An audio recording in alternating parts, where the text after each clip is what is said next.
16 అధ్యాయం 1 నుంచి 13 వరకు.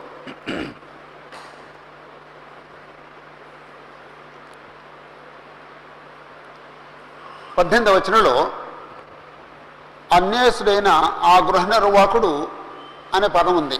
అది హెడ్డింగ్ అండి. మీరు బైబిల్లో దాన్ని రెడ్డింగ్తో గుర్తుపెట్టుకోవచ్చు. లేకపోతే 16 పైన అన్యాయసుడైన గృహ నిర్వాహకుడు అని రాసుకోవచ్చు. అన్యాయసుడైన గృహ నిర్వాహకుని గురించిన ఉపమానము.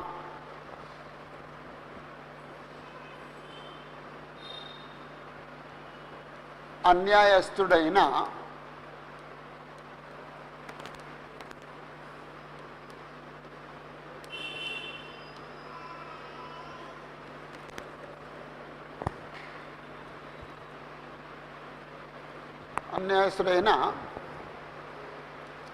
గృహ నిర్వాహకుని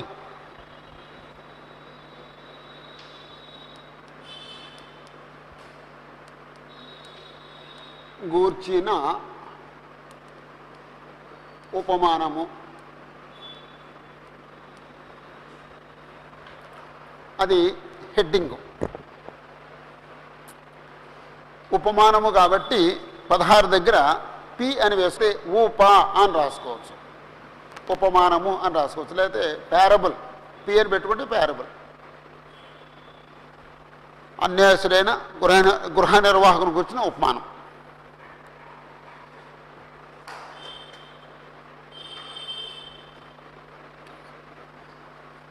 మరియు ఆయన తన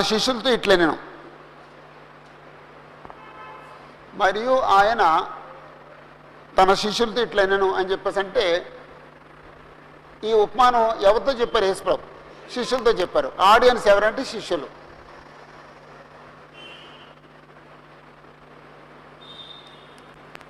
శ్రోతలు.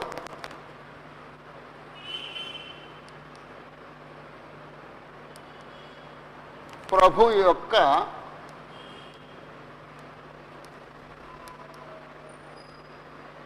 శిష్యులు.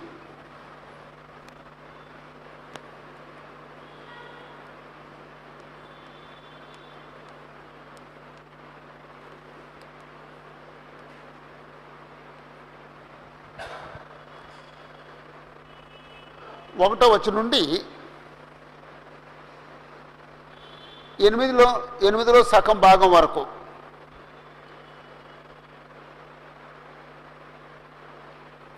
వాని యజమానుడు వాని మెచ్చుకొనెను అంతవరకు ఉపమానము. 16వ అధ్యాయం 1వ వచనం నుండి 8వ వచనం ఏ వరకు ఉపమానము.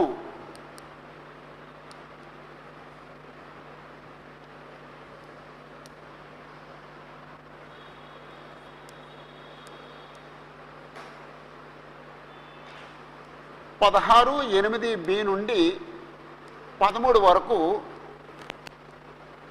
వివరణ, లేకపోతే ప్రభువు ఇచ్చిన వివరణ. ఆ వివరణ ఎవరు ఇచ్చారంటే ప్రభువు ఇచ్చాడు. ప్రభువే చెప్పారు. ప్రభువు ఇచ్చిన వివరణ.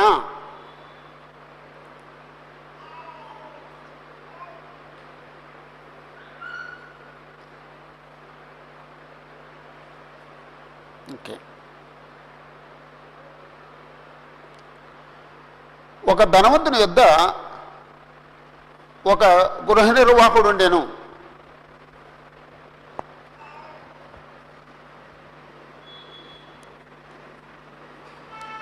గృహ నిర్వాహకుడు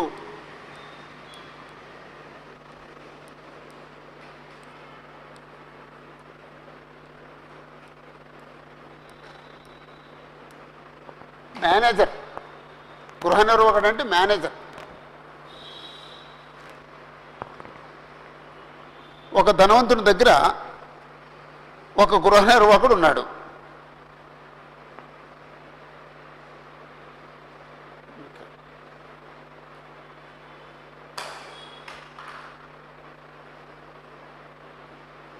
అంటే ధనవంతులకి చాలా వ్యాపారాలు ఉంటాయి, చాలా వ్యాపకాలు ఉంటాయి, చాలా వ్యాపారాలు ఉంటాయి. అన్నీ వాళ్ళు ఒక్కళ్ళే చూసుకోలేరు. అంచేత ఒక్కొక్క వ్యాపారాన్ని ఒక్కొక్క కంపెనీని చూసుకుంటానికి ఒక్కొక్క మేనేజర్ని పెట్టుకుంటారు. ఆ మేనేజర్ని గృహ నిర్వాహకుడు అంటారు. ఇప్పుడు అంటే మనకి సామాన్యంగా అర్థం అవడానికి ఒక విషయం చెప్తాను. రామోజీరావు గారు ఉన్నాడండి, ఎన్ని వ్యాపారాలు ఉన్నాయండి ఆయన? చాలా ఉన్నాయండి. ఇప్పుడు అన్నీ ఆయనే చూసుకుంటారండి? చూసుకోరండి. అన్నిటి మీద మేనేజర్లు ఉంటారండి. అంచేత మేనేజర్లు చూసుకుంటారండి. మార్గదర్శి వాళ్ళ కోళ్ళు ఎవరు చూసుకుంటారండి? పచ్చళ్ళు ఎవరో చూసుకుంటారండి. రామోజీ ఫిలిం సిటీ ఎవరో చూసుకుంటారండి. ఈనాడు ఎవరో చూసుకుంటారండి. ఈ టీవీలు అన్నీ వేరే వేరే వేరే వేరే వేరే ఎంతోమంది ఉంటారండి అవి చూసుకుంటానికి. అలాగండి. సితారా మ్యాగజైన్ అది ఎవరో చూసుకుంటారండి. అలాగండి. పేపరు ఎవరో చూసుకుంటారండి. అంతమంది మేనేజర్లు వాళ్ళ దగ్గర పనిచేస్తారనమాట అండి. ఆయన కంప్యూటర్ దగ్గర కూర్చుని అవన్నీ ఎలాగున్నాయో చూస్తాడండి. అంతే.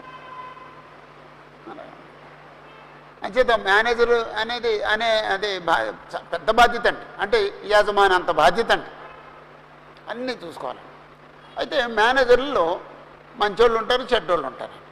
లేకపోతే గృహ నిర్వాహకుల్లో మంచి గృహ నిర్వాహకుడు ఉంటాడు, చెడ్డ గృహ నిర్వాహకుడు ఉంటాడు. సిద్ధా గారు మీరు ఎప్పుడన్నా మేనేజర్ని చూసారండి? ఎక్కడ చూసారండి మేనేజర్ని? ఎక్కడైనా చూసారా? గృహ నిర్వాహకుడిని ఎక్కడైనా చూసారు మీరు? ఏమండి? క్లియర్గా చూడలేదు. మీరేనండి ఒక గృహ నిర్వాహకుడు.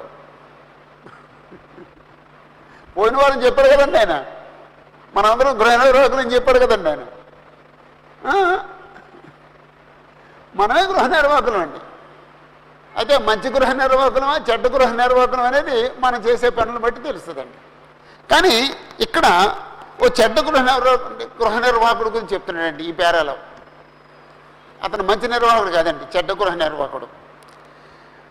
ఒక ధనవంతుని యొద్ద ఒక గృహ నిర్వాహకుడు ఉండెను. వాడు అతని ఆస్తిని పాడు చేయుచున్నాడని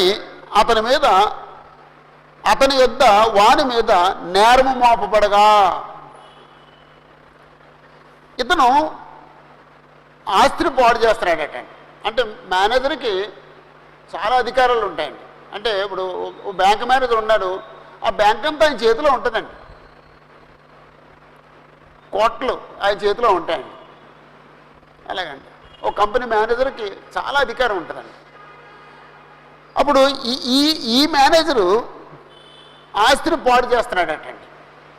మనకి ఆస్తిని పాడు చేయని మేనేజర్ని చూసామండి. ఎవరండి? యోసేపు అండి. యోసేపు మేనేజరేనండి.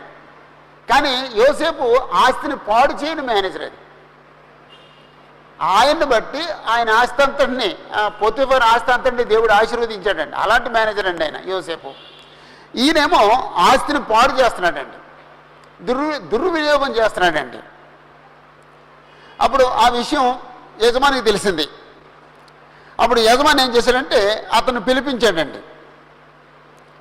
అతడు వాని పిలిపించి, నిన్ను గూర్చి నేను వినుచున్న ఈ మాట ఏమిటి?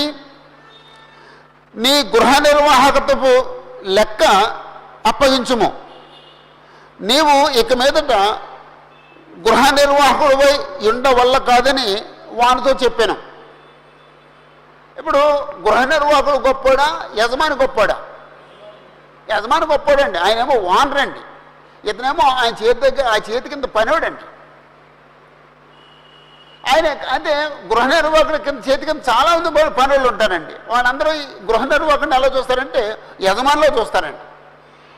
కానీ ఈ గృహ నిర్వాహకుడికి ఒక యజమాని ఉంటాడండి. ఆ యజమానికి మొహమాటం ఉండదండి.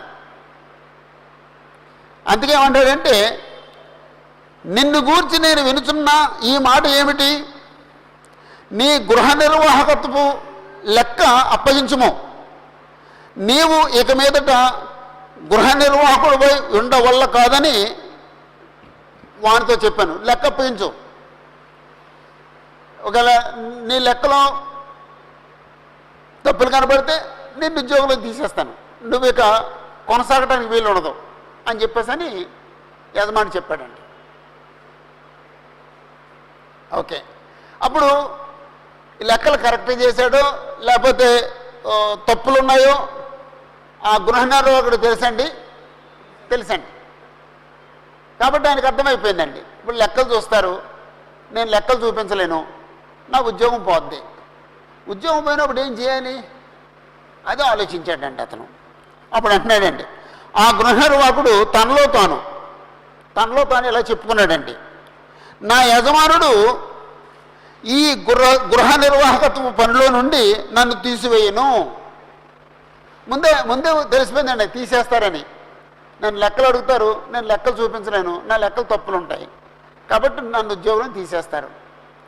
ఉద్యోగం తీసేసినది ఏం చేయాలి, ఎలా బ్రతకాలి అది ఆలోచించాడండి. అది తెలుగుగాలోడు ఆలోచన అండి.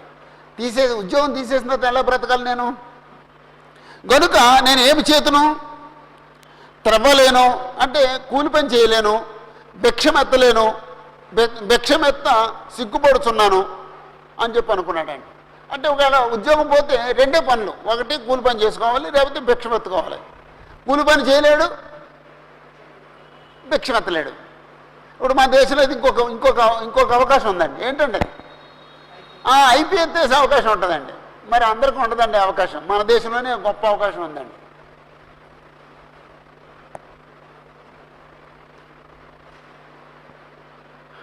ఐపీఎస్ చేసినప్పుడు వాడు ఆస్తి అమ్మేసి అప్పులు తీర్చాలేమోనండి. కానీ మన వాళ్ళకి అది ఉండదు అనుకుంటానండి. నాకు వివరం తెలియదు. అది ఐపీఎస్ చేసే గొప్ప అవకాశం ఉంటుందండి మన దేశంలో. అప్పుడు ఏంటంటే అనుకున్నాడు, నేను త్రవ్వలేను అంటే కూలి పని చేసి కష్టపడలేను, ఎందుకంటే సుఖపడిపోయాను. ఇంతవరకు మేనేజర్గా సుఖపడిపోయాను, ఇప్పుడు నేను కష్టపడలేను. రెండు, భిక్షమెత్తుకులు బతకాలి, భిక్షమెత్తుకోలేను. అప్పుడు ఏం చేయాలి, మరి ఏం చేయాలో అని ఆలోచిస్తే ఆయనకు మంచి ఆలోచన వచ్చిందండి. అదేంటంటే, నన్ను ఈ గృహ నిర్వాహకత్వ పనిలో నుండి తొలగించినప్పుడు వారు నన్ను తమ ఇండ్లలోకి చేర్చుకున్నట్లు ఏమి చేయవలనో నాకు తెలియను అనుకున్నాడు. రేపొద్దున్న నా యజమాని నన్ను ఉద్యోగంలో తీసేస్తాడు. నన్ను ఉద్యోగంలో తీసేసిన తర్వాత వీళ్ళందరూ కూడా నన్ను వాళ్ళ గృహంలో చేర్చుకునేటట్టుగా ఏం చేయాలో నాకు తెలుసు, ఇలా చేస్తాను అని చెప్పేసి ఏదో ప్లాన్ వేశాడండి. ఏం ప్లాన్ వేశాడంటే 8వ వచనంలో ఆ ప్లాన్ చెప్పాడండి. అంటే గృహ నిర్వాహకుడు ప్లాన్ ఏంటో చెప్పాడండి. ఏమిటా ప్లాను, తన యజమానుని రుణస్థులలో ఒక్కొక్కరిని పిలిపించి, నీవు నా యజమానికి ఎంత అచ్చి ఉన్నావు అని మొదట వాడిని అడిగాడండి. వాడు అన్నాడు, 100 మణుగులు నూనె అచ్చి ఉన్నాను అని చెప్పాడు. అయితే నీవు చీటి తీసుకుని త్వరగా కూర్చుండి 50 మణుగులు నూనె అని రాసుకోమని చెప్పాడు. ఒక ఆయన పిలిచాడు, అయ్యా నువ్వు నా యజమానికి ఎంత అచ్చున్నావు అని చెప్పేశాను. అయ్యా 100 మణుగులు నూనె నేను ఆయన దగ్గర తీసుకున్నాను అని. 50 మణుగులు అని రాసేసుకో. ఎవరికి లాభం అండి? అచ్చున్నవాడికి లాభం, ఎవరికి నష్టం అండి? యజమానికి నష్టం. ఓకే, రెండో వాడు పిలిచాడండి. తర్వాత వాడు, నీవు ఎంత ఇచ్చున్నావని మరి ఒకరిని అడుగుగా వాడు 100 తూముల గోధుమలు అని చెప్పాడండి. అప్పుడు నువ్వు చీటి తీసుకుని 80 తూములు అని రాసుకో అని చెప్పాడండి. ఇలాగా అంటే 2 ఉదాహరణలే చెప్పారు. అంటే ఇంచుమించు అందరిని పిలిపించి అన్ని చీట్లు మార్పించేశాడండి. అంటే యజమానుడికి నష్టం చేశాడు. మరి ఎవరికి లాభం చేశారు? అచ్చున్న వాళ్ళకి లాభం చేశారు. వాళ్ళకి లాభం చేస్తే ఈయనకేంటి ఏమండి? ఈయనకి లాభం ఏంటి? ఈయనకి లాభం ఏంటంటే, ఈ ఉద్యోగం పోయిన తర్వాత ఈయన చూసి, అయ్యో సార్ మీ ఉద్యోగం పోయిందా, అయ్యో మీరు మాకు చాలా లాభం చేశారండి, 100 మణుగులు నూనె అంటే 50 మణుగులు అని రాశారండి, ఏదో కొంచెం ఉంచుకోండి అని చెప్పేసి ఇస్తారనమాట అండి. ఆ డబ్బులతో బ్రతికిచ్చారు. అలా ప్లాన్ చేశాడండి. నన్ను వీళ్ళందరూ చేర్చుకుంటారు, వీళ్ళందరూ నాకు కొంత సహాయం చేస్తారు, నేను ఆ చివరి జీవితం గడిపేయగలను అనుకుని ప్లాన్ చేశాడండి. అందుకు ఇలా చీటీ మార్పించాడండి. ఇది మంచి పని చెడ్డ పని అండి? చెడ్డ పని అండి, చెడ్డ పని అండి. తెలుగు గల పనా తెలుగు తక్కువ పనా? తెలుగు గల పనా తెలుగు తక్కువ పనా? తెలుగు గల పని. థ్యాంక్ యూ సార్, తెలుగు గల పని అండి. అప్పుడు యేసు ప్రభు చెప్తున్నారండి 8వ వచనం, అన్యాసుడైన ఆ గృహ నిర్వాహకుడు యుక్తిగా నడుచుకొనని వాని యజమానుడు వాని మెచ్చుకొనెను. ఆ యజమానికి సంగతి తెలిసింది. అయ్యా నీ దగ్గర ఒప్పున్న వాళ్ళందరూ చీటీలు మార్పించేశాడు అయ్యా అని ఎవరో వెళ్ళి చెప్పారండి. వాడు ఎంత తెలివిగా ప్రవర్తించాడు అనుకున్నాడటండి యజమానుడు. అక్కడికి అయిపోయిందండి. ఇంకా చెప్తే బాగుండి అనిపిస్తుందండి, కానీ ఉపమానం అయిపోయిందండి. అప్పుడు ఆఖరి మాట ఏమిటంటే, అన్యాసుడైన ఆ గృహ నిర్వాహకుడు యుక్తిగా నడుచుకొనని వాని యజమానుడు మెచ్చుకొనెను. యజమానుడు మెచ్చుకున్నాడు అని చెప్పేసి అన్నారండి. వాడు చేసిన లేకపోతే అతను చేసిన తప్పును మెచ్చుకున్నారా, అతనుకున్న తెలివిని మెచ్చుకున్నారా? తెలివిని మెచ్చుకున్నాడండి, తప్పును మెచ్చుకోలేదండి. అక్కడ కొంచెం మనం డిస్టర్బ్ అవుతామండి. ఇదేంటి అతను తప్పు చేసి మెచ్చుకుంటాం ఏంటి అనిపిస్తుందండి. అతను చేసిన పనిని మెచ్చుకోలేదు, అతని తెలివితేటలు మెచ్చుకున్నారు. అన్యాసుడైన ఆ గృహ నిర్వాహకుడు యుక్తిగా, అంటే యుక్తిగా అనే చోట తెలివిగా అని రాసుకోండి. తెలివిగా నడుచుకునేనని వాని యజమానుడు వాని మెచ్చుకొనెను.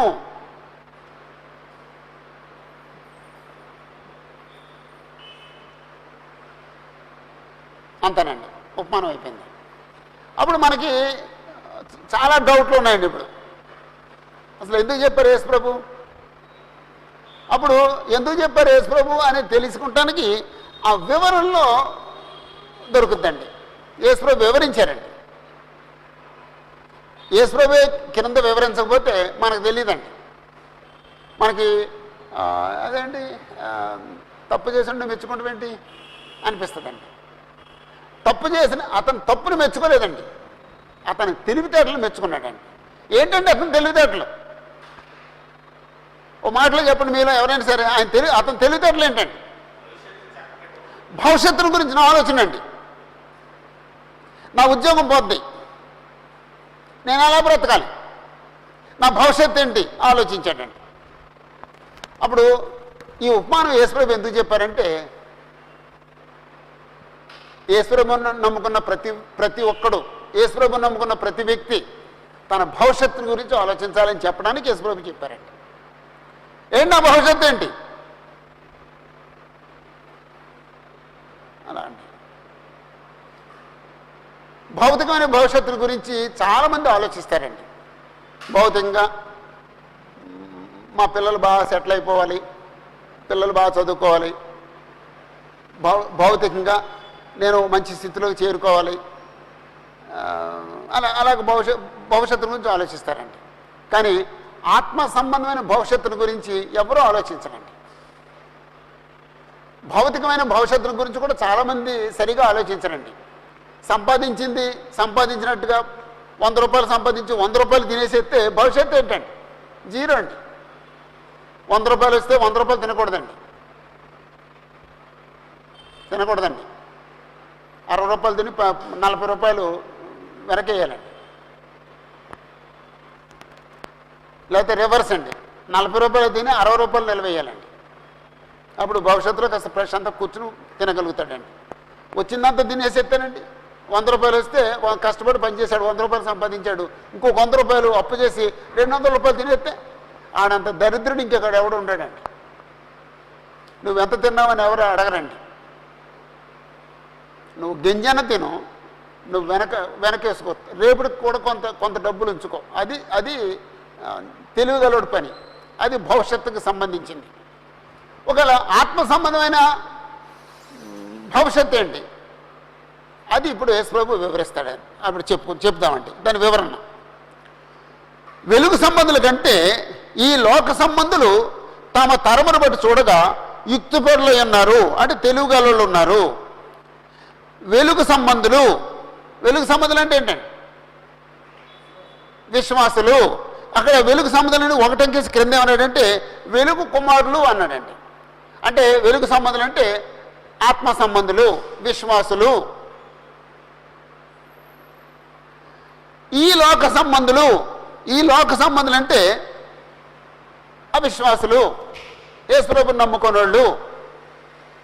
యేసుప్రభు మాటే వెలుగు సంబంధులు తెలివిగా ఉన్నారా, లోక సంబంధులు తెలివిగా ఉన్నారా?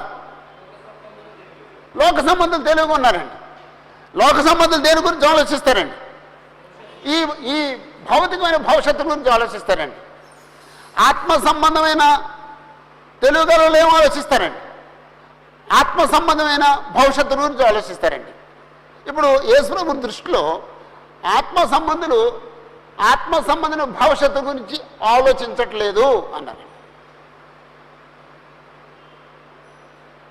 నేను ఈవేళ చచ్చిపోతే పరలోకానికి వెళ్తానా ఎంతమంది ఆలోచిస్తున్నారండి?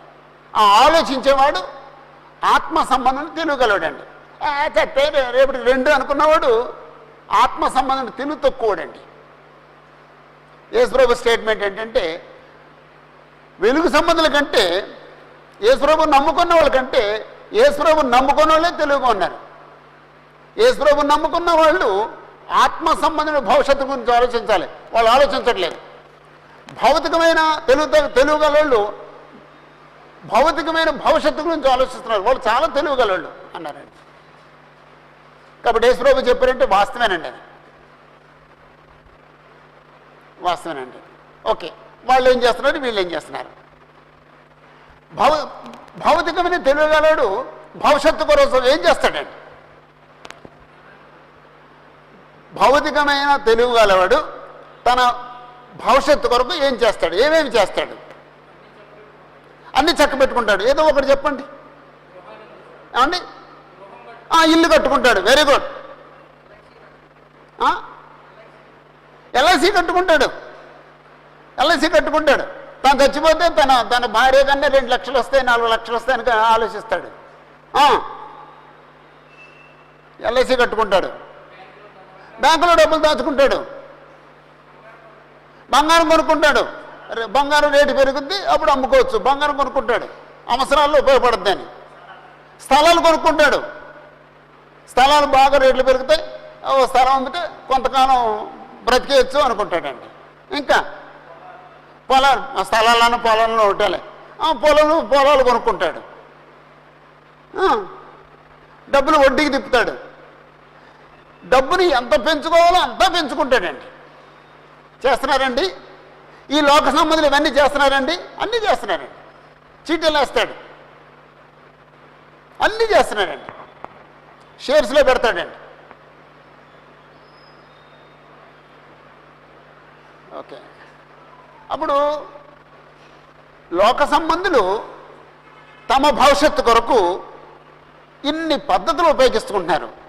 కాబట్టి ఈ పద్ధతులన్నీ రాసుకోండి, ఇంకా మీకు తెలిసిన పద్ధతులన్నీ రాసుకోండి. ఆత్మ సంబంధి తన ఆత్మ సంబంధమైన భవిష్యత్తు కొరకు ఏం చేస్తున్నాడు? ఏమీ చేయట్లేదండి. అందుకే వెలుగు సంబంధుల కంటే ఈ లోక సంబంధులు తరాన్ని బట్టి చూస్తే తెలివిగలలుగా ఉన్నారన్నారు యేసుప్రభు. ఓకే, ఇప్పుడు మనం ప్రశ్న వేసుకుందాం. అయితే వెలుగు సంబంధులు ఏం చేయాలి?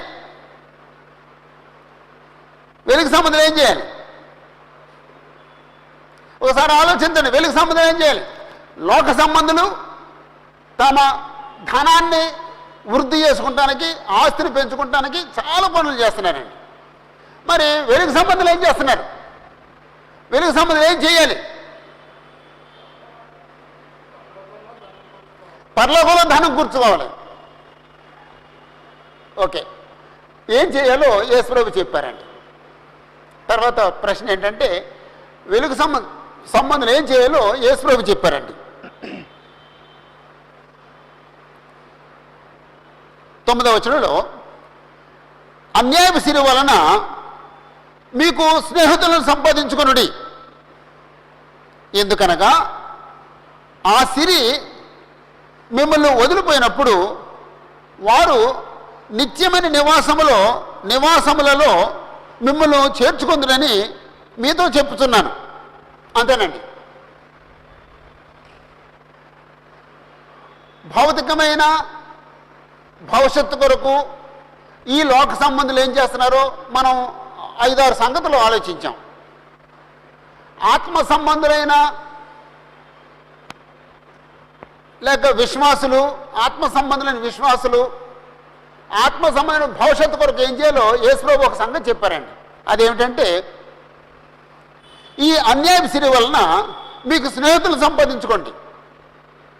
అన్యాయపు సిరి అంటే అన్యాయపు సిరి అంటే కొంచెం అందరిని డిస్టర్బ్ చేసే పదం అండి అది. అన్యాయపు సిరి అంటే అన్యాయం చేసి సంపాదించిన డబ్బు అనుకుంటున్నాం అని కాదు. అన్యాయపు సిరి అంటే ఈ లోక సంబంధమైన ధనం. విశ్వాస దగ్గర భౌతిక ధనం ఉంటుందండి, ఉంది. విశ్వాస దగ్గర భౌతికమైన ధనం ఉంది, ఇదిగో ధనం ఉంది. అప్పుడు ఈ ధనంతో ఏం చేయమన్నాడండి?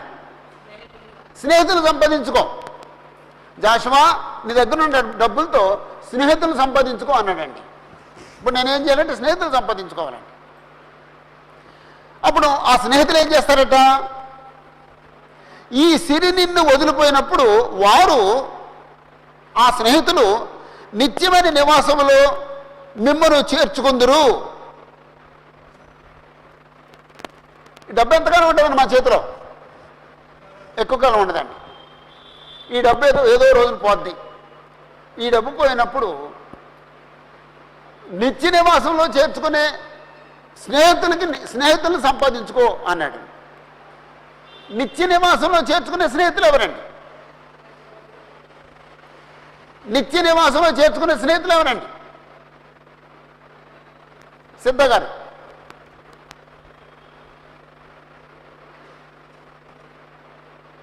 కళ్యాణ్ గారు, యేసుప్రభు అండి, దేవుడండి.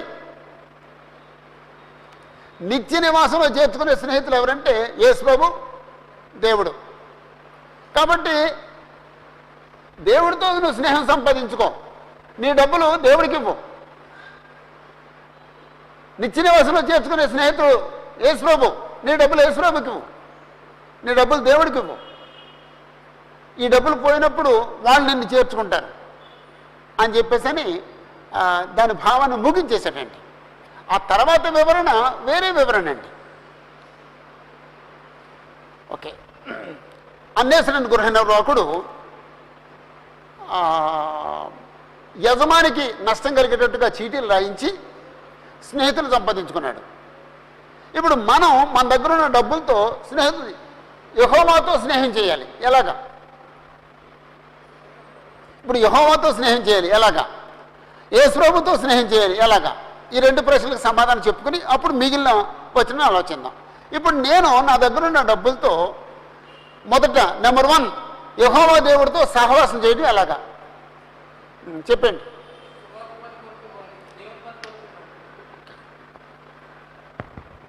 యెహోవాకు అప్పించే ఓ ప్రోగ్రాం ఉందండి లోకంలో. అంతేనండి. బీదలను కనికరించేవాడు యెహోవాకు అప్పించేవాడు. అంటే మన దగ్గర ఉన్న ఈ సొమ్ముని బీదలకు ఇవ్వగలిగితే ఎవరికి ఇచ్చినట్టండి? యెహోవాకు అప్పించినట్టండి. అప్పుడు ఇది పోయిన తర్వాత, లేకపోతే మనం చచ్చిపోయిన తర్వాత మనల్ని ఎవరు చేర్చుకుంటారండి? యెహోవా దేవుడు చేర్చుకుంటాడండి. అంటే మనం బీదలకి సహాయం చేసేటప్పుడు ఓ మాటను ఆలోచించాలండి. నేను బీదలకు ఇస్తున్నాను, నేను యెహోవాకు అప్పిస్తున్నాను, యెహోవా దేవుడు అది తీరుస్తాడు, నేను ఈ లోకాన్ని విడిచిపెట్టిన తర్వాత నేను ఆయన దగ్గరికి వెళతాను అని ఆలోచించి ఇవ్వాలన్నమాట అండి. బీదలు చూసినప్పుడు నేను యెహోవాకు ఇస్తున్నాను, యెహోవాకు అప్పిస్తున్నాను అని ఎవరికైనా ఆలోచన వస్తుందండి. బీదలను చూసినప్పుడు యెహోవాకు అప్పిస్తున్నాను అని ఎవరికైనా అనిపిస్తుందా అంటున్నానండి. ఎవరికి అనిపించదండి. ఆడ దరిద్రుడు ఆడికి ఇవ్వడం ఏంటి, ఎలా వెళ్ళి పని చేసుకో అంటాను.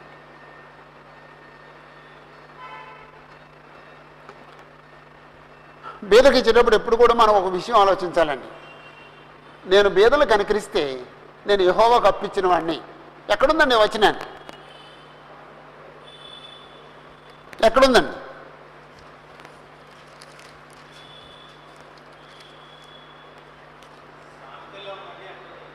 సామెతల్లో ఉందని ఎక్కడో తెలీదు. కొత్త బైబిల్ మీది, పాత బైబిల్ అయితే చెప్పేద్దరు.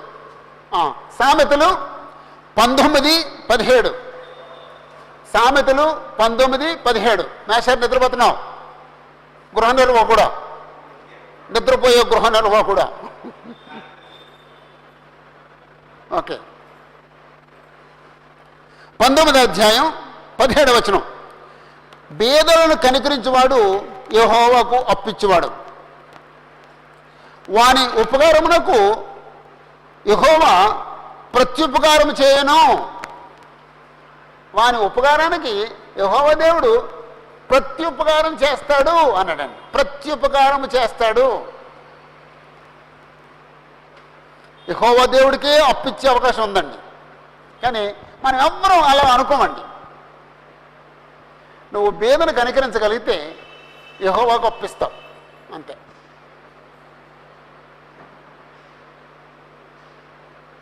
యెహోవాకు అప్పిస్తే ఈ ఆస్తంతా పోయినప్పుడు యెహోవా దేవుడు నిన్ను చేర్చుకుంటాడు. చేర్చుకుంటాడండి, చేర్చుకుంటాడు. 2, యేసుప్రభుకి ఎలా అప్పిస్తావు? యేసుప్రభుకి ఎలా ఇస్తావు?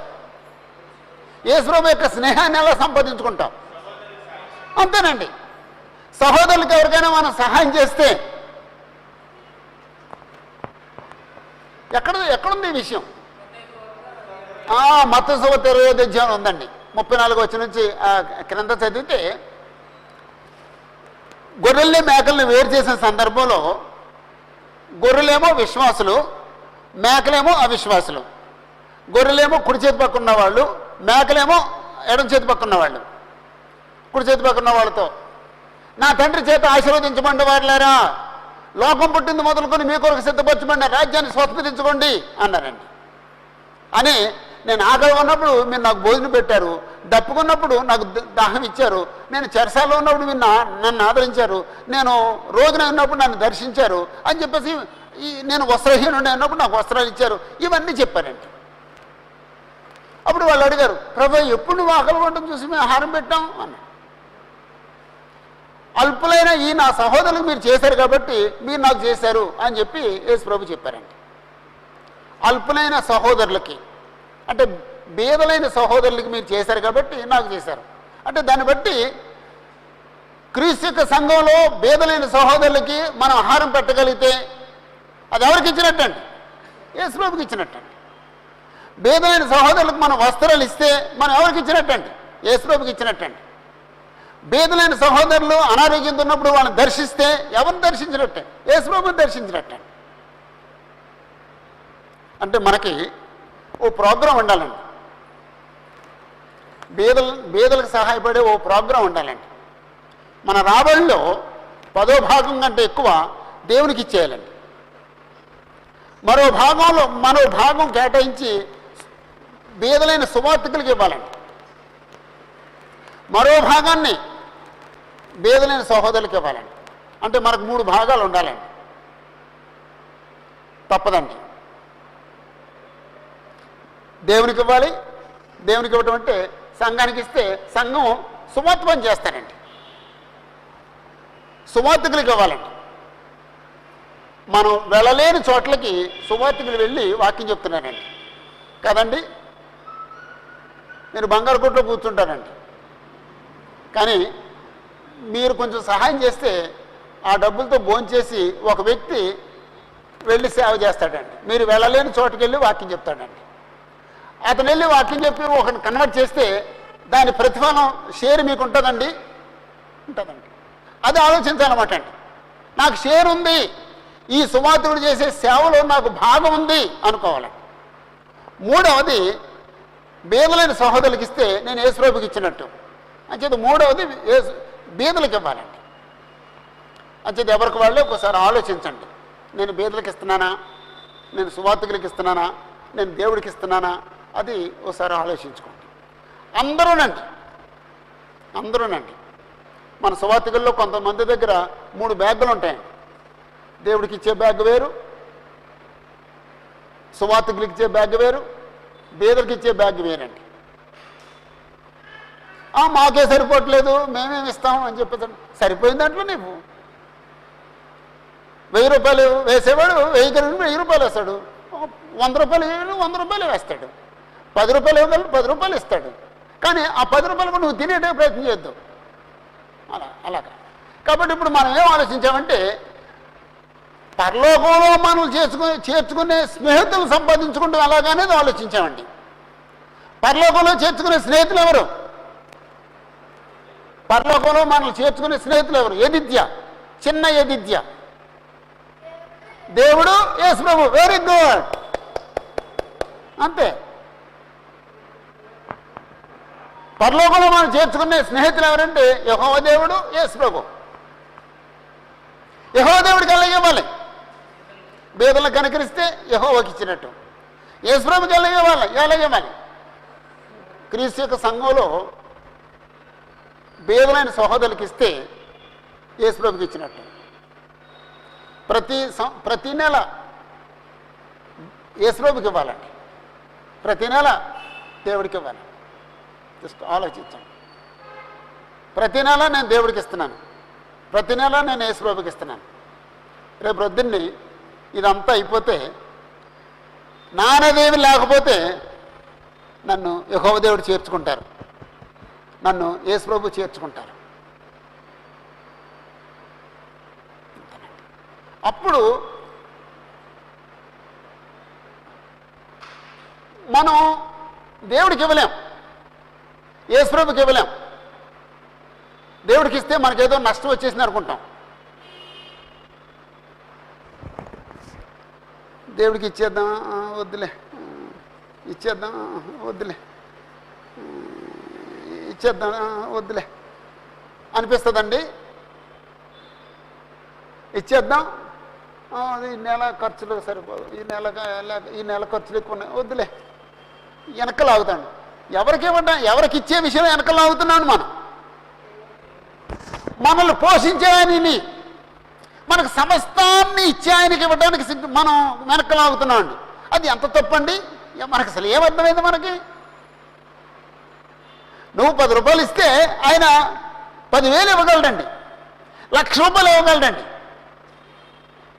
నువ్వు ఇచ్చేది 10 రూపాయలే, కానీ 1,00,000 రూపాయలు ఇవ్వగలిగినోడికి 10 రూపాయలకి ఇవ్వడానికి వెనకాడుతున్నావు అంటే మనం ఎంత దరిద్రులు అండి.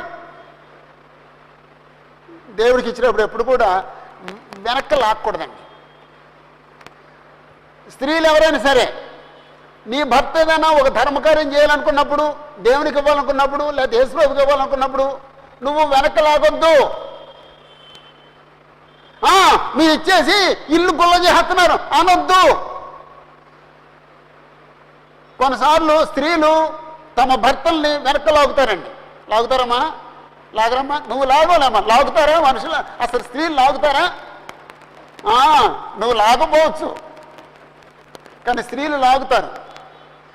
ఆ స్త్రీలు ఏమి నష్టపోతున్నారండి?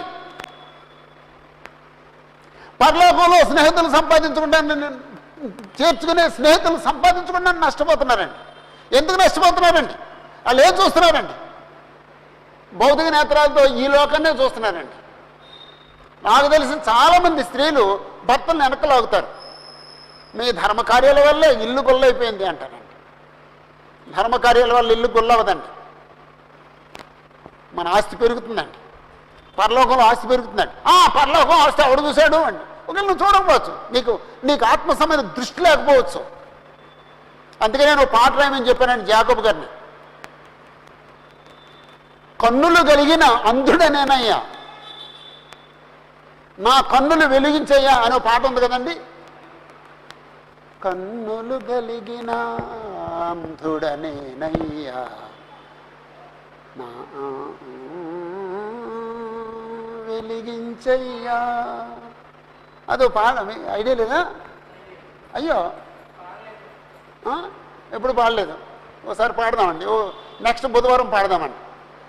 కన్నులు కలిగిన అంధుడే నేనయ్యా, నా కన్ను వెలిగించయ్యా, నీ సంకల్పం చూడగలిగేటట్టుగా, నీ రాజ్యాన్ని చూడగలిగేటట్టుగా, నీ మహిమను చూడగలిగేటట్టుగా, క్రీస్తు సంఘాన్ని చూడగలిగేటట్లుగా, మీ జీవాన్ని చూడగలిగేటట్లుగా నా కన్నులు తెరిపించు అని ఓ పాట రాయమని చెప్తే ఆయన అద్భుతమైన పాట రాశాడండి. అంటే ఇప్పుడు ఈ స్త్రీలు అది చూడలేకపోతున్నారండి. ఈ భౌతికమైన భవిష్యత్తునే చూసి పిల్లలకు సంపాదించు అన్నారన్నమాట. కానీ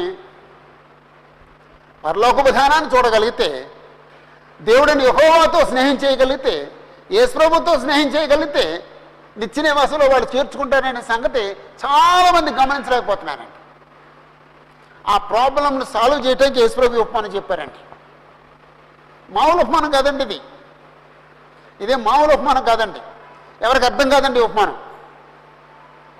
గిజగిజలు ఆడిపోతారండి ఉపమానం చదవటానికి. ఓకే, ఇప్పుడు భౌతికమైన ధనానికి ఆత్మ సంబంధమైన ధనానికి ఉండే వ్యత్యాసాన్ని చెప్తున్నాడండి. అసలు మనం అనుకునే ధనమేదో కాని ధనమేదో వివరిస్తున్నాడండి. దేవునికి అంటే దేవునికి మన దృష్టిలో సమానమైన ఇంకొక దేవుడు ఎవరో ఉన్నారు, అది చెప్పారండి యేసుప్రభు దీంట్లో. ఆ వివరణ చూద్దాం. 10వ వచనంలో మిక్కిలి కొంచెంలో నమ్మకం ఉండేవాడు ఎక్కువలోనూ నమ్మకం ఉంటాడు, మిక్కిలి కొంచెంలో అన్యాయంగా ఉండేవాడు ఎక్కువలోనూ అన్యాయంగా ఉంటాడు. నమ్మకం, అన్యాయం 2 పదాలు ఉన్నాయండి. కొంచెంలో నమ్మకం ఉండేవాడు ఎక్కువలోనూ నమ్మకం ఉంటాడు, కొంచెంలో అన్యాయంగా ఉండేవాడు ఎక్కువలోనూ అన్యాయంగా ఉంటాడు. ఇప్పుడు మనం ఏదో కొంచెం అమౌంట్ ఇచ్చి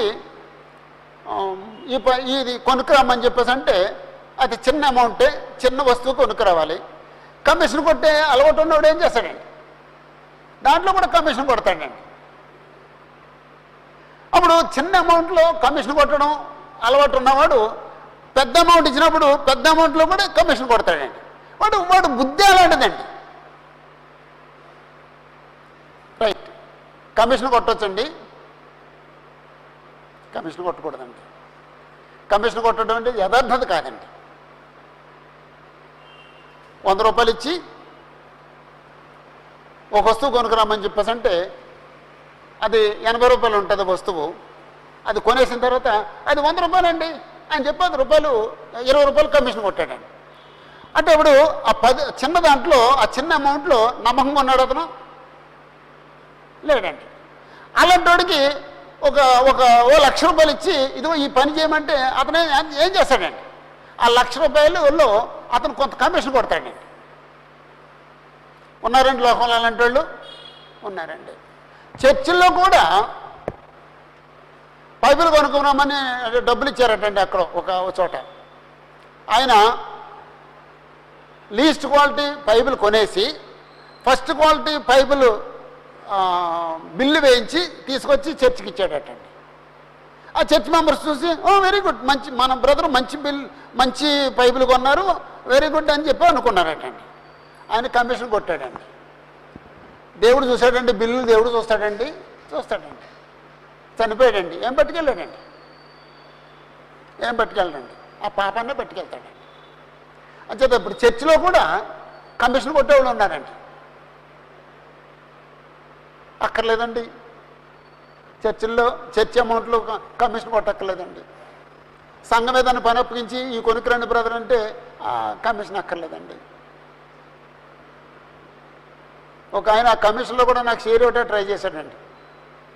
నాకు దండం పెట్టానండి, నీ కమిషన్ వద్దు, నీ వద్దు, దండం వదిలిపెట్టేసి నాకు షేర్ ఇవ్వటం ట్రై చేశాడండి. వద్దు బాబు,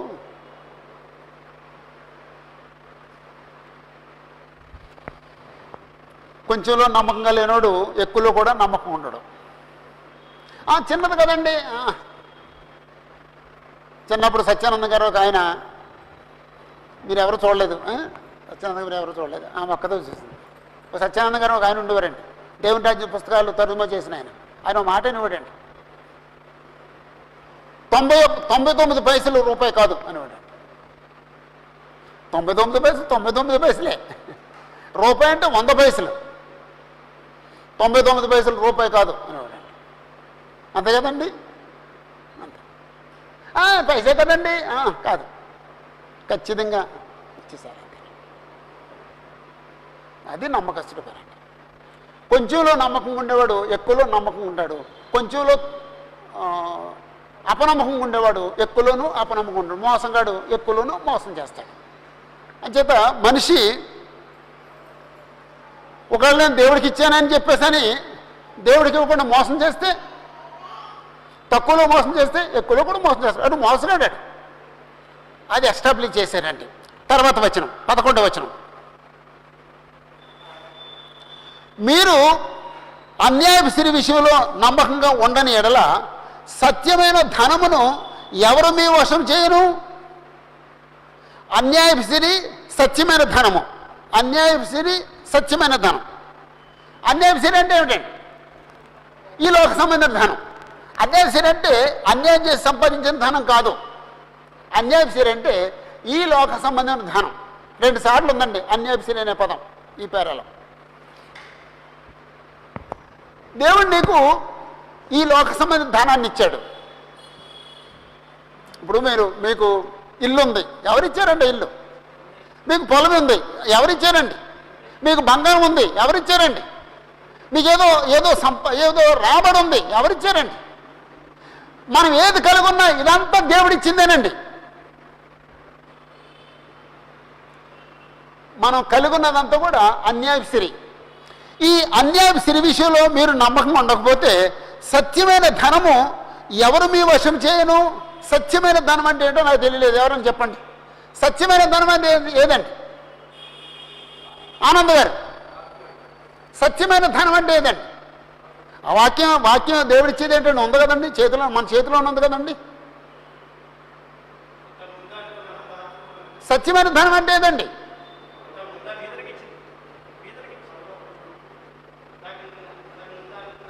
ఏదండి? పరలోకంలో ఉన్న ధనం అండి. పరలోకంలో మీకు ధనం ఉందండి. నువ్వు అన్యాయ సిరి విషయంలో నమ్మకం ఉండకపోతే పరలోకంలో ఉన్న నీ ధనాన్ని దేవుడు నీకు ఇవ్వడట. అమ్మాయి అంటే మనం ఇంతవరకు దేవుడికి అప్పించింది, బీదలకు ఇచ్చింది కూడా మనకు ప్రతిఫలం రాదటండి.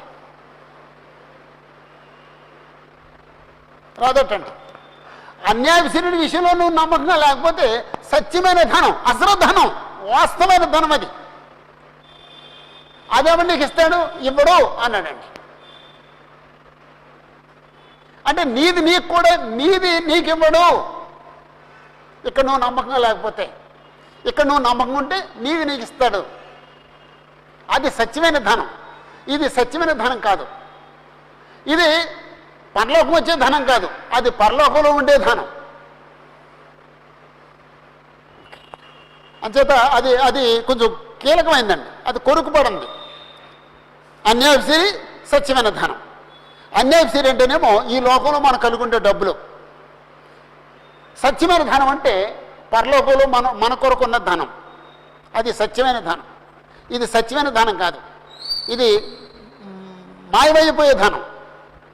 దొంగలు కన్నవేసి దొంగతనం చేస్తారు, చిమ్మిడి కొట్టేస్తుంది, తుప్పు తినేస్తుంది. అది దొంగల కన్నం వేయరు, తుప్పు తినదు. అది వాస్తవమైన ధనం. దేవుడని యెహోవా ఆ ధనాన్ని మనకు ఇవ్వాలంటే ఇక్కడ మనం నమ్మకస్తులుగా బ్రతకాలి. ఇలా ఆలోచిస్తే కొంచెం కఠినంగా ఉన్నట్టు ఉంటుందండి. కఠినం కాదండి, అదే జీవితం. అదే జీవితం. మనం ఏదో తేలిక చేయాలని, క్రిస్టియానిటీని తేలిక చేయాలని ప్రయత్నం చేస్తున్నామండి. క్రిస్టియానిటీ తేలిక అవ్వదండి. క్రిస్టియానిటీ బరువు కాదు, మనం భరించలేనంత బరువు కాదండి. క్రిస్టియానిటీ దానికి ఉండే బరువు దానికి ఉంది, అంతేనండి. అంతే తప్ప అది తేలిక అవ్వదు, అది మనం భరించలేనంత బరువు అవ్వదు. జీవించడం చేతగాని వాళ్ళు చాలా బరువు అనుకుంటున్నారండి. కొంతమంది చాలా తేలికండి అంటున్నారండి. ఆడు అనుకున్నంత తేలిక కాదండి, వాళ్ళు అనుకున్నంత బరువు కాదండి, అది ఎంతో అంతేనండి. ఓకే, చివరి మాట ఇంకో మాట చెప్తున్నాడండి. చివరి మాట కంటే ఇంకో మాట, దాని తర్వాత చివరి మాట 12వ వచనంలో, మీరు పరుల సొమ్ము విషయంలో నమ్మకంగా ఉండని ఎడల మీ సొంతమైనది మీకు ఎవడిచ్చును? మీరు పరుల సొమ్ము విషయంలో నమ్మకంగా ఉండకపోతే మీ సొంతమైనది మీ సొంత సొమ్ము మీకు ఎవడిస్తాడు? పరుల సొమ్ము విషయంలో నమ్మకంగా ఉండకపోతే సొంతం ఎవడిస్తాడు? మీ సొంత డబ్బులు మీకు ఎవడిస్తాడు? పరుల సొమ్ము ఏదండి? పరుల సొమ్ము ఏదండి? పరుల సొమ్ము ఏదండి? ఏమండి? అచ్చున్నదా? పరుల సొమ్ము, పరుల సొమ్ము విషయంలో నువ్వు నమ్మకంగా లేకపోతే నీ సొంత సొమ్ము నీకు ఎవడిస్తాడు? పరుల సొమ్ము ఏది, సొంత సొమ్ము ఏది? పరుల సొమ్ము ఏమండి? వినపడలేదండి. అంటే మీరు గట్టిగా చెప్పట్లేదంటే మీకు డౌట్గా ఉందని అర్థం అండి. మీకు స్పష్టంగా ఉంటే గట్టిగా చెప్తారండి.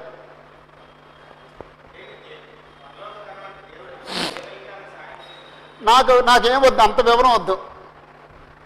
పరుల సొమ్మేది అంతే.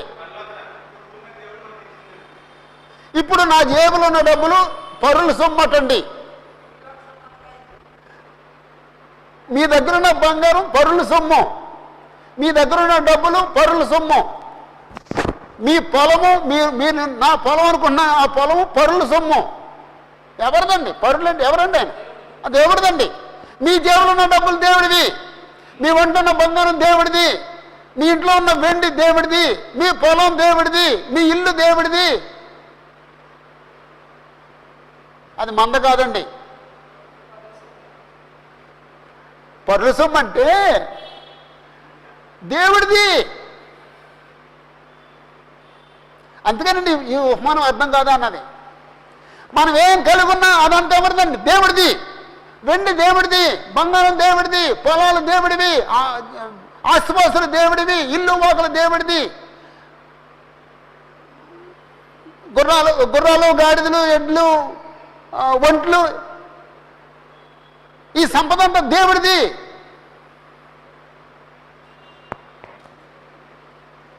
అంచేత ఈ లోకంలో మనకున్నది ఇది నాది అని అనుకోకూడదండి. మనం అందరూ చేసే పెద్ద తప్పు ఏంటంటే ఇది నాది అనుకుంటున్నామండి. ఇది మనది కాదండి. మరి ఎవరిదండి? దేవుడిదండి. మరి మనం ఎవరు అండి? గృహ నిర్వాహకులం. దేవుడి ఆస్తి మీద గృహ నిర్వాహకులం. అందుకే నమ్మకం నమ్మకం నమ్మకం అనే పదం వాడాడండి 10వ వచనంలో. మిక్కిలి కొంచెంలో నమ్మకం ఉండేవాడు ఎక్కువలోనూ నమ్మకం ఉండను.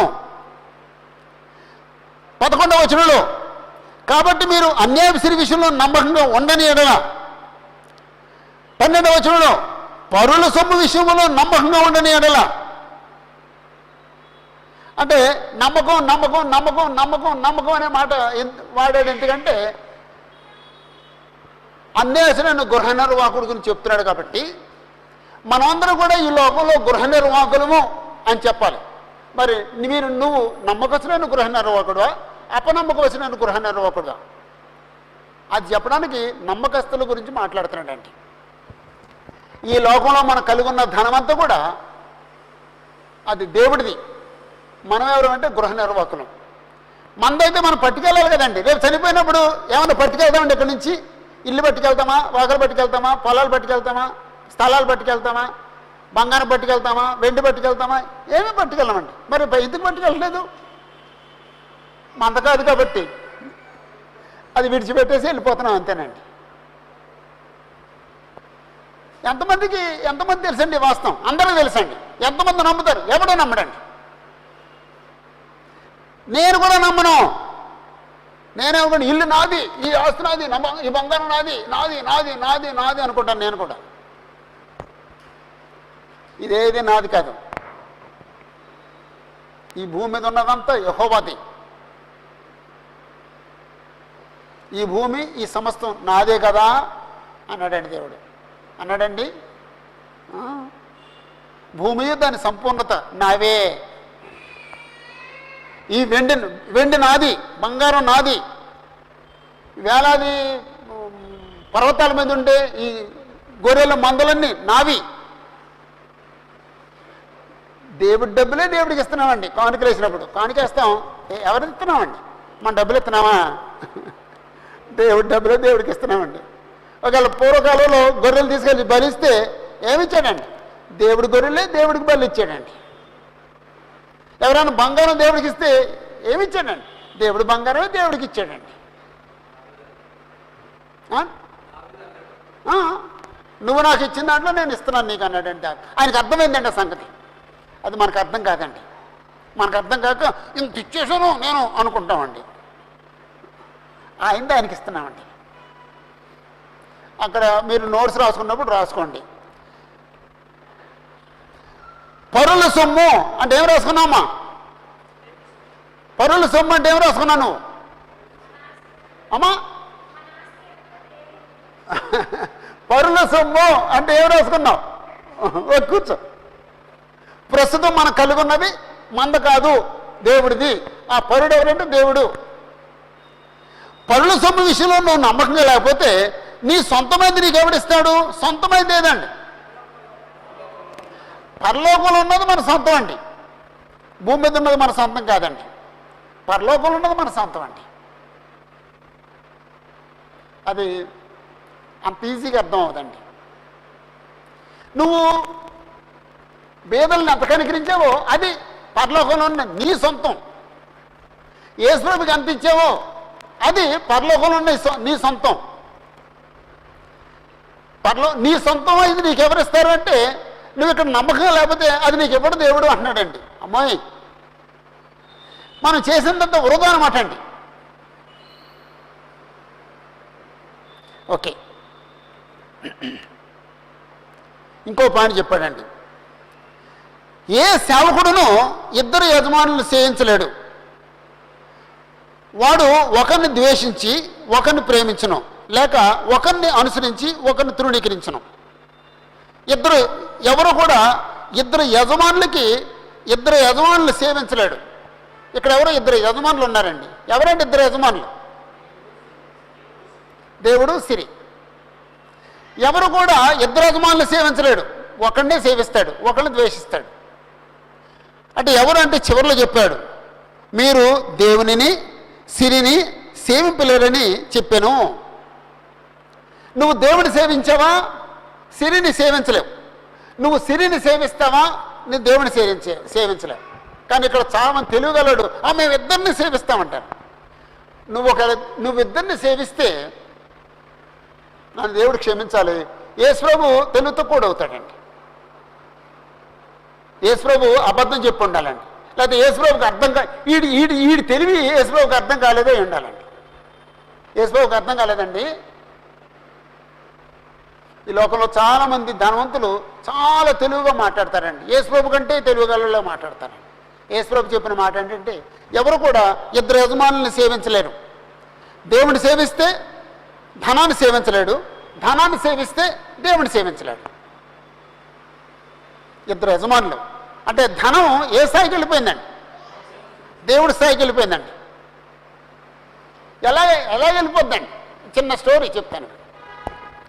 మొదట మనిషి డబ్బు కావాలని ఎందుకు అనుకుంటాడండి? తన ప్రాథమిక అవసరాలు తీర్చబట్టడానికి, ఆహారం కొరకు, ఆరోగ్యం కొరకు, వస్త్రం కొరకు. నాకు డబ్బులుంటే బాగుండు, డబ్బులుంటే అన్నం కొనుక్కుంటాను, డబ్బులుంటే మందులు కొనుక్కుంటాను, డబ్బులుంటే బట్టలు కొనుక్కుంటాను అని ప్రాథమిక అవసరాల కొరకు డబ్బు కావాలనుకుంటాడండి. కొంచెం డబ్బు వచ్చిన తర్వాత అది డబ్బు చాలా చాలా రుచికరమైందండి.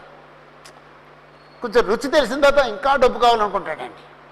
అవసరాలు తీర్చబడుతున్నాయి చాలు అనుకోడండి. ఇంకా ఉంటే బాగుండు, ఇంకా ఉంటే బాగుండు, ఇంకా ఉంటే బాగుండు, ఇంకా ఉంటే బాగుండు, ఇంకా ఉంటే బాగుండు, ఇంకా ఉంటే ఎంత వచ్చినా ఇంకా ఉంటే బాగుండు అనుకుంటాడండి. అప్పుడు డబ్బు పెరిగిందండి. ఒకవేళ డబ్బు పెంచాలి అని ఒక మనిషి ప్రయత్నం చేస్తే డబ్బు పెరుగుద్దండి, బాగా పెరుగుద్దండి. డబ్బు బాగా పెరిగిన తర్వాత ఆ డబ్బుని ఎలా దోచుకోవాలని ప్రశ్న వస్తుందండి. ఎలా దోచుకోవాలి? దొంగలు వచ్చేస్తారేమో, లేకపోతే మా వాళ్ళే తీసేసుకుంటారేమో, నన్ను చంపేసి నా కొడుకు తీసుకుంటాడేమో అన్నంత భయం వచ్చేద్దండి. ఇప్పుడు దాన్ని కాపాడుకుంటాం కోసం ప్రయత్నం చేస్తాడండి. అప్పుడు దాని కొరకు బీరువా చేద్దామా, లేకపోతే గోతులు తీద్దామా, లేకపోతే గోడలో పెడదామా, లేకపోతే అది పైపులు ఇది డ్రైనేజ్ పైపుల్లో డబ్బు పెడదామా? ఈ మధ్య డ్రైనేజ్ పైపుల్లో పెట్టారటండి. ఎక్కడ? కర్ణాటకలో గోడల్లో పెట్టి చేశారటండి. కొన్నిసార్లు గోతులు తవ్వి గోతులు ఫ్లోరింగ్లో పెట్టేసి పూర్తి చేస్తారటండి. పరుపుల్లో పెడతారటండి. ఇక అదిదే లేదండి, ఎక్కడ పెడితే ఎక్కడ పెడతారండి. అప్పుడు బీరువాలో పెడితే ఏం చేస్తాడండి? ఆ బీరువా చుట్టూ తిరుగుతూ ఉంటాడు. ఇంతకుముందు దేవుడి చుట్టూ తిరిగేవాడు, ఇప్పుడు బీరువా చుట్టూ తిరుగుతాడండి. బీరువాలో డబ్బు పెట్టేసి బీరువా ముందు పడుకుంటాడండి. పరుపులో డబ్బు పెట్టేసి పరుపు మీద పడుకుంటాడండి. కదలటక అంటే ఒకప్పుడేమో ప్రాథమిక అవసరాల కోసం డబ్బు కావాలనుకుంటాడు, ఇప్పుడు ఆ డబ్బును కాపాడుకుంటూ కోసం ప్రయత్నం చేస్తాడు. ఇప్పుడు దేవుడి ధ్యాస ఉంటుందా, డబ్బు ధ్యాస ఉంటుందండి? డబ్బు ధ్యాసలో వెళ్ళిపోయాడండి.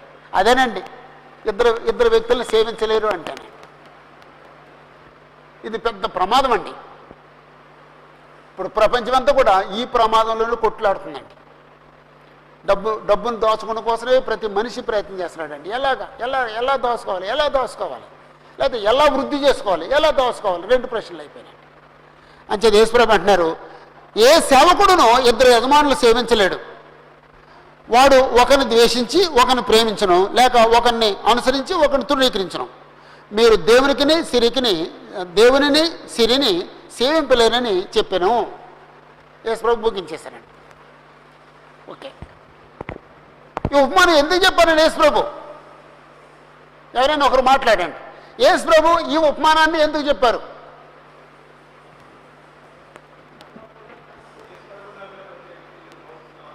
అమ్మా,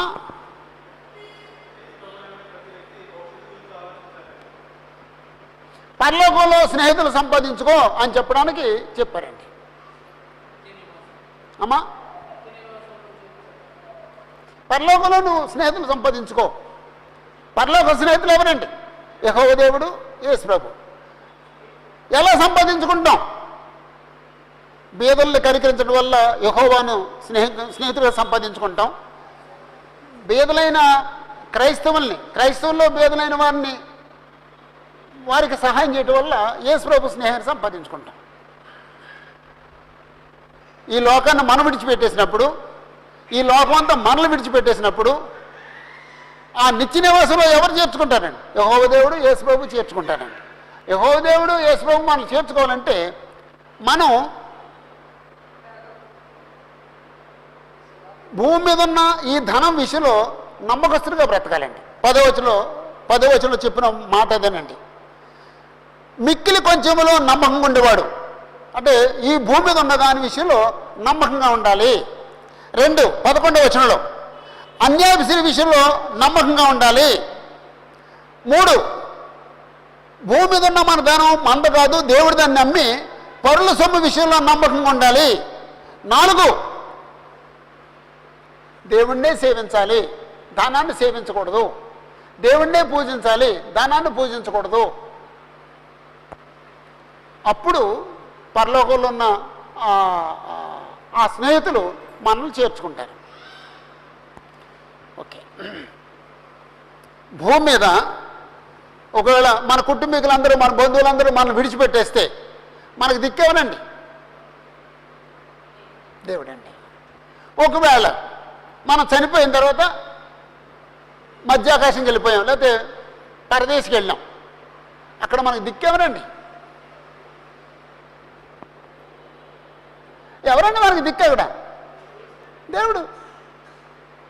ఒకవేళ ఆ తీర్పు తీర్చడానికి యేసుప్రభు సింహాసనం మీద కూర్చున్నాను అనుకోండి, ఒకవేళ అక్కడ నిలబడ్డాను, నేను ఒంటరిగా నిలబడ్డాను, నాకు దిక్కేవనండి? అక్కడ ఎవరైనా లాయర్లు ఉంటారండి మన కోసం అడగటానికి, రికమెండ్ చేయడానికి లాయర్లు ఎవరు ఉంటారండి? లాయర్లు ఉంటారా అన్నాడు తీర్పు సమయంలో.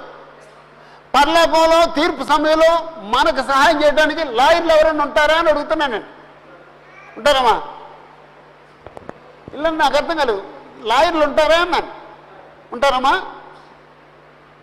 శ్రీను? లాయర్లు ఉంటారా?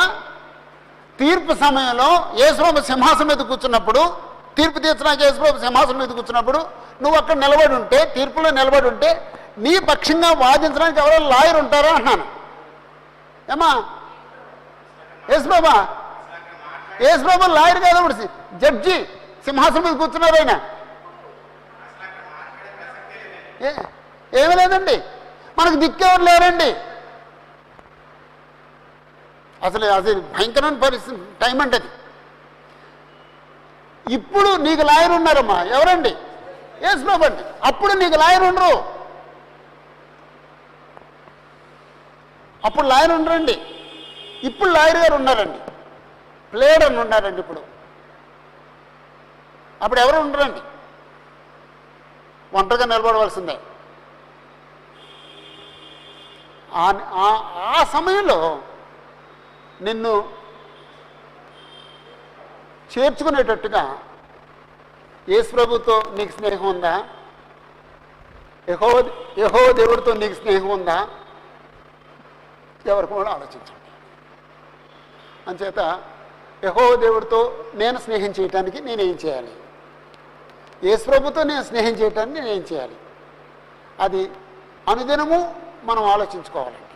దేవుడితో స్నేహం చేయటం ఎలాగా, యేసుప్రభుతో స్నేహం చేయటం ఎలాగా? ప్రస్తుతం లోకంలో ఉన్న బీదలందరూ కూడా ఒకవేళ మోసగాళ్ళు అయి ఉండొచ్చండి. వాళ్ళకి ఆస్తులుండి, పాస్తులుండి, ఇళ్ళు వాకుళ్ళుండి అన్నీ ఉండి, లేకపోతే చెయ్యి విరగకుండా చెయ్యి విరిగినట్టుగా ఇలా కట్టించుకుని ఇలాగేదో బ్యాండ్ వేసుకుని అందరూ మోసగాళ్ళు అయి ఉండొచ్చండి. కానీ బీదలైన సహోదరులు ఉన్నారు, వాళ్ళు మోసగాళ్ళు కాదండి. కాబట్టి నేను దేవుని యొక్క స్నేహం సంపాదించడం కోసం బీదలైన ఈ నా సహోదరులకు నేను ఇస్తున్నాను అనుకుని మనం బీదలైన సహోదరులకు సహాయం చేయొచ్చండి. యేసుప్రభుతో స్నేహం చేయడం కొరకు నేను బీదలైన ఈ నా సహోదరులకు నేను ఇస్తున్నాను అని మనం ఇవ్వచ్చండి. వీళ్ళు మోసగాళ్ళు కాదండి. ఒకవేళ లోకంలో అడుక్కునే వాళ్ళందరూ మోసగాళ్ళు అయి ఉండొచ్చండి. వీళ్ళు మోసగాళ్ళు కాదండి. అలాగా యెహోవా దేవుని సహవాసాన్ని, యేసుప్రభు యొక్క సహవాసాన్ని మనం సంపాదించుకుని భవిష్యత్తులో నన్ను వాళ్ళు చేర్చుకోవాలి అని ప్రయత్నం చేద్దాం. అలాగా భవిష్యత్తులో దేవుడు చేర్చుకునేటట్టుగా ఎవరైతే ప్రవర్తిస్తారో వాళ్ళు తెలివిగలవాళ్ళు, అలా చేయని వాళ్ళు తెలివి తక్కువ వాళ్ళండి. అది యేసుప్రభు చెప్పిన మాట అదే. వెలుగు సంబంధుల కంటే ఈ లోక సంబంధులే తరాన్ని బట్టి చూస్తే తెలివిగలవాళ్ళుగా ఉన్నారు అన్నారండి యేసుప్రభు. ఇది అన్యాయమైన గృహ నిర్వాహకుని గుర్చిన ఉపమానం. ఏమైనా ప్రశ్నలు ఉన్నాయండి ఈ ఉపమానంలో? ఇంకా ఏమైనా ప్రశ్నలు ఉన్నాయండి?